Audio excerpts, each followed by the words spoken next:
안녕하세요. 수학을 가르치는 김경준입니다. 오늘은 2025년 휘문고등학교 1학년 2학기 중간고사 수학시험이 어떻게 출제되었는지를 분석하고자 이 영상을 준비를 했습니다. 열심히 시험 준비하느라 또 어려운 수학시험 치르느라 고생한 우리 학생들에게 위로와 격려의 말씀을 드리고 싶습니다. 남은 주말 기간 또 남은 시험 열심히 준비해서 그동안 노력한 노력에 결실이 점수로 잘 열매 맺을 수 있도록 저도 남은 시험 기간 응원하도록 하겠습니다.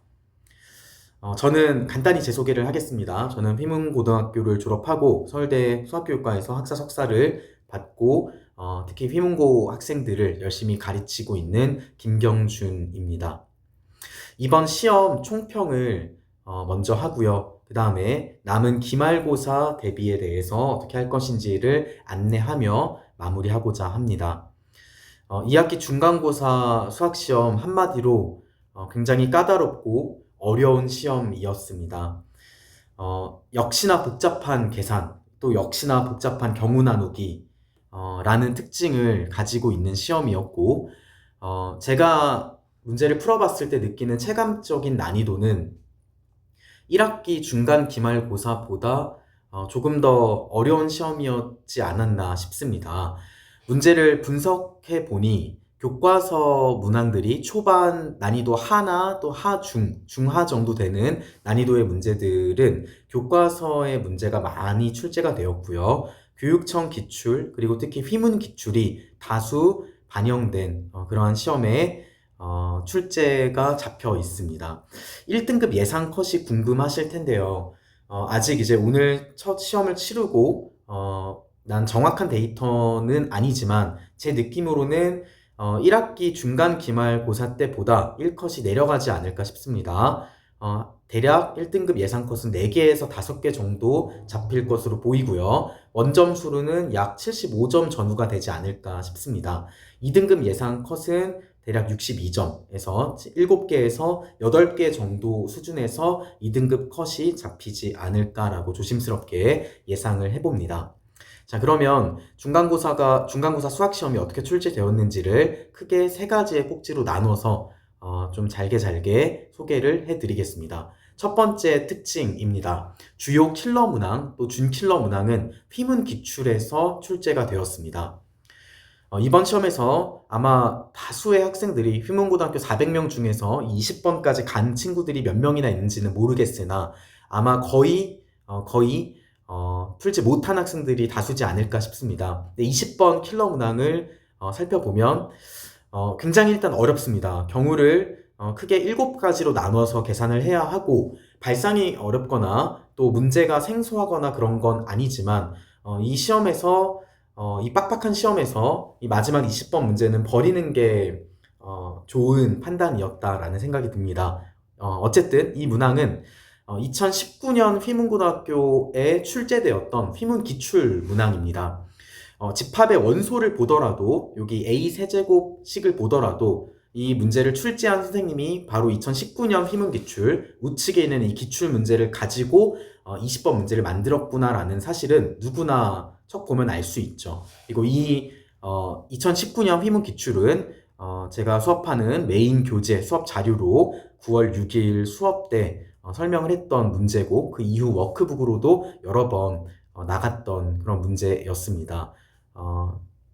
원본도 어렵고요. 변형 문제도 어려운 킬러 문항이었고 어찌되었든 휘문 기출에서 변형되어서 출제되었다. 그리고 9번 난이도, 9번 문제를 보면 난이도 중상짜리 문제인데요. 이 문제도 역시나 휘문 기출에서 출제된 문제입니다. 문제가 직선과 원에 만나는 교점의 개수의 합이 2가 되는 K를 구하라는 것인데 이게 2021년도에 당시 직선 2개랑 직선 3개랑 원 하나의 교점의 개수의 합과 차가 1이 되도록 하는 양수 아랫값을 묻는 문제로 출제가 되었고 저희 수업에서도 실전 테스트 11회, 14회 제가 직접 변형한 문항에서도 여러 번 경험했던 그런 문제의 변형 문제로서 9번 문항이 중상 난이도로 출제가 되었습니다. 그래서 휘문 고등학교 학생들은 여전히 휘문 기출이 굉장히 중요하고 휘문 기출을 충분히 소화하는 것이 시험 대비해서 굉장히 중요한 공부의 과정이다라고 생각을 해주시면 되겠습니다. 제 수업에서도 이 부분을 설명한 내용을 영상을 캡처를 해서 가지고 왔고요. 두 번째로는 복잡한 계산을 수능에서는 지양한다고 나와 있는데 휘문고등학교는 복잡한 계산을 지향합니다. 18번 문제였고 난이도가 꽤나 있었던 문제입니다.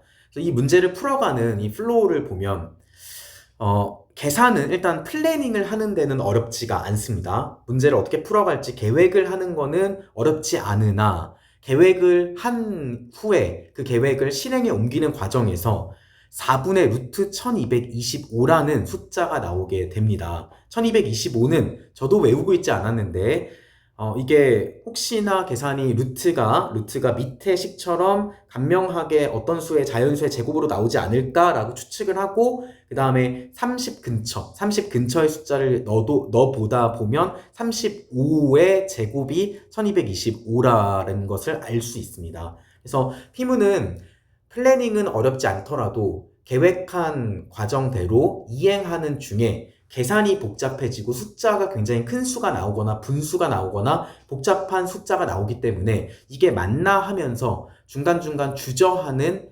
그런 지점들이 발생하게 됩니다. 이것이 바로 휘문 문제를 난이도를 높이는 중요한 포인트인데요. 복잡한 숫자더라도 계산이 아니면 복잡하게 엉키더라도 출제자를 믿고 계획한 대로 끝까지 끌고 가는 부분들이 점수를 내는데 굉장히 중요한 포인트다라고 보여집니다. 네, 그래서 저희 수업에서도 계산을 강화한 여러 가지 제가 맞춤 제작한 문항들을 분수가 복잡하거나 아니면 경우가 여러 가지거나 등등의 여러 상황들을 우리 수업에서도 열심히 연습을 했었습니다. 세 번째로 여전히 교육청 기출 문제의 변형 문제들, 교육청 기출 문제를 변주를 주는 문제들이 출제가 되었고 다른 학교랑은 좀 다르게 교육청 문제들을 딱 보면 교육청 문제 변형했구나라는 것을 알기는 힘들도록 변형이 되지만 그 문제를 풀어가는 흐름을 보다 보면 결국에는 원의 일부가 원이 정의역과 치역이 제한된 원의 일부분이 나오고 그 다음에 삼각형 넓이의 최대 최소값을 구해야 되기 때문에 접선과 두 점을 살펴보는 상황은 결국 이 2023년 교육청 문제랑 동일한 문제입니다. 저희 수업에서도 9월 3일 수업 때 살펴본 문항이고 이후 여러 번 변형 문제를 변주를 줘가면서 연습을 했던 문제였습니다. 다음으로 17번 문제를 보면요. 이 17번 문제도 역시 2차 함수와 세 점으로 이루어진 ABC가 등장하고 2차 함수 위의 점 P에 대해서 ABP의 넓이가 ABC의 넓이와 같도록 하는 모든 점의 P의 좌표의 값의 곱을 구하여라 라는 문제였습니다. 이 문제는 기존 기출문제 중에서 원과 삼각형이 함께 나오는 문제가 있었고요. 또 2018 교육청 기출을 보면 이 문제를 풀어가는 이 흐름을 보면 결국 2018 교육청 문제와 동일하게 한 직선으로부터 거리가 같은 두 직선을 구한 후에 구해야 되는 그런 상황이 연출된다는 점에서는 2018 교육청 문제의 변형된 문제라고 볼 수 있습니다. 저희 수업에서도 교육청 기출변형 3.0 워크북 1.0, 2.0, 3.0에 거쳐서 여러 번 마주했던 상황이었습니다. 자, 그래서 마지막으로 이 문제를 이제 출처들을 분석하다 보니까 1학기 시험에서도 그랬고 2학기 중간고사도 1번부터 10번까지 중에서 쉬운 문항들 1번부터 한 대략 6번, 7번까지는 교과서 문제를 출처로 변형한 문제다라는 것을 누가 봐도 알 수 있는 문제들이 다수 출제가 되었습니다. 휘문고 선생님들의 목소리를 들어보면 교육과정을 중시하시고 교과서를 중시하시는 그러한 생각들을 저도 학생들을 통해서 듣게 되는데요. 1번, 2번, 3번 문제가 생각보다 1번, 2번, 3번 치고는 어렵게 느낀 친구들이 많았을 텐데요. 1번 문제는 교과서 문제, 교집합의 최대 최소의 합을 구해라 라는 문제는 교과서 문제 그대로 있는 문제였고요. 2번 문제는 교과서 단원평가 문제 중에서 다음과 같이 9번 문제로 출제된 문제고 8이하의 자연수, 7이하의 자연수, 부분집합 ABX, 세 부분집합 ABX 거의 동일한 문제라는 것을 누가 봐도 알 수 있죠. 그리고 3번 문제도 교과서의 단원평가 문제 10번 문제로 나왔던 문제고 XY축에 동시에 접하는 원이었고요. 직선 4x 플러스 3y, 교과서 문제는 3x 플러스 4y 보면 이 문제를 변형한 문제라는 것을 충분히 확인할 수 있습니다. 그래서 저희 수업에서는 직보 마무리 때는 다 같이 교과서 문제를 시간 재고 50분 안에 모든 교과서 문제를 푸는 연습을 마무리하면서 이번 시험도 마무리를 지었었는데요. 여전히 이제 앞으로도 교과서 문제는 꼭 풀어야 되고 여러 번 풀어봐야 앞에 초반부 문제에서 당황하지 않을 수 있다라는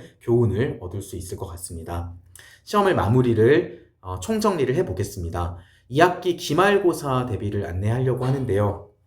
먼저 1학기 기말고사보다 확실히 까다로웠다라고 생각이 듭니다. 그래서 1등급 컷이 1학기 기말고사는 4개 정도, 3, 4개 사이에서 1등급이 결정이 됐었는데요. 2학기 중간고사는 이게 아마도 4, 5개 사이에서 1등급 컷이 형성되지 않을까라고 예상이 되는 시험이었고요.